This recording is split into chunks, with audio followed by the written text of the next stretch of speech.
কি হৈছিলে মানে আমি সিমান তাতহে শুনা আমি ভাত খাই সদায় খোজকাঢ়িবলৈ যাওঁ খোজকাঢ়িবলৈ কলেজৰ ওচৰলৈকে যাওঁ কলেজৰ ওচৰলৈ যাওঁতে আমাৰ কলেজ আৰু চেৰি ৰোডত যিটো আছে তাৰ সোঁমাজতে ল'ৰা এখিনি দেখিলোঁ আৰু ল'ৰা এখিনি দেখাৰ পিছত এই হোষ্টেলত মানে ভাড়াঘৰ আছে তাত কোনোবাই পানী খালে পানী খোৱাৰ কাৰণে কোনোবা কেইটামানে আহিলে আছোঁ ল'ৰা বুলি কৈছে কোনোবাই দাগ লৈ আহিছে আৰু সিহঁতে তাত মানে উৎপাত কৰিছে ওচৰ চুবুৰীয়া কোনোবা দুই এজন ওলাই আহিলে দুঠাপৰ দিয়া দেখিলোঁ আৰু তাৰ পৰা ইতিমধ্যে প্ৰশাসনৰ বিষয়ে আহিলে পুলিচে আহি নিয়ন্ত্ৰণ কৰিলে আৰু নিয়ন্ত্ৰণ কৰি সিমানতে ময়ো গুচি আহিলোঁ তাৰ ওচৰ চুবুৰীয়াই কৈছে যে আছোঁ ল'ৰাই দা কোঠা লৈ আহিছে বুলি কৈছে কিন্তু মই সেইবিলাক একো দেখা নাই কাৰণ মই সিমানখিনি লক্ষ্য কৰা নাই মই অলপ আঁতৰত আছোঁ দা কোঠা লৈ আহিছে বুলি কৈছে আৰু সেইটো কাৰণে মানে দুঠাপৰ দিছে দা কোঠা লৈ আহিলেতো কাজিয়া কৰিবলৈকে আহিব কিন্তু কেলৈ লৈ আহিছে সেইটো মই নাই দেখা আৰু শুনা কথা যদি লৈ আহিছে তেতিয়াহ'লে কাজিয়া কৰিবলৈ আহিছে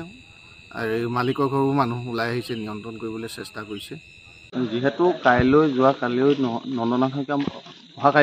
শইকীয়া মহাবিদ্যালয়ৰ ছাত্ৰ একতা সভাৰ সাধাৰণ নিৰ্বাচন অনুষ্ঠিত হোৱাৰ কথা আছিল আৰু তাত বিগত বৰ্ষসমূহ ধৰি এইবছৰো তিতাবৰ আঞ্চলিক ছাত্ৰ সন্থাৰ সমৰ্থিত প্ৰাৰ্থীয়ে প্ৰাৰ্থিত্ব আগবঢ়াইছিল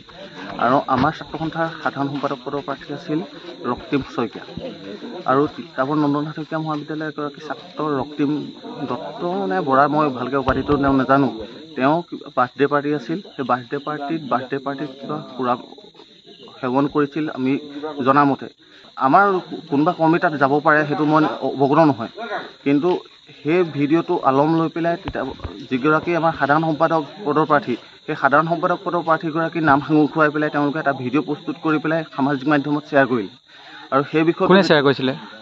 বীৰ লাচিত সেনা অসম তিতাবৰ যিসকল সমৰ্থিত প্ৰাৰ্থী আছিল তেওঁলোকে ভিডিঅ'টো শ্বেয়াৰ কৰাত আমি তিতাবৰ আঞ্চলিক ছাত্ৰ সন্থাৰ যেতিয়া মই উপদেষ্টা হৈ আছোঁ মোক সতীৰ্থসকলে ফোন কৰিলে যে এনেকুৱা এটা পৰিস্থিতি হৈছে উজ্জ্বল আপুনি আহক তেনেকুৱা কোনো পৰিস্থিতি হোৱা নাই হোষ্টেলৰ ভিতৰত আমাৰ ল'ৰা কোনো সোমোৱাগৈ নাই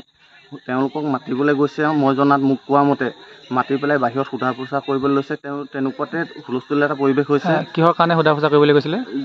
ভিডিঅ'টো কিহৰ কাৰণে ভাইৰেল কৰিলে বুলি সেই বস্তুটো সুধিবলৈ যাওঁতে সেই বস্তুটো পৰিৱেশৰ সৃষ্টি হৈছে বুলি মোক জনাইছে কোন গৈছিলে দুই এজন ছাত্ৰকৰ্মী গৈছে কিন্তু সেই সময়তে সেই পৰিৱেশটো হৈছে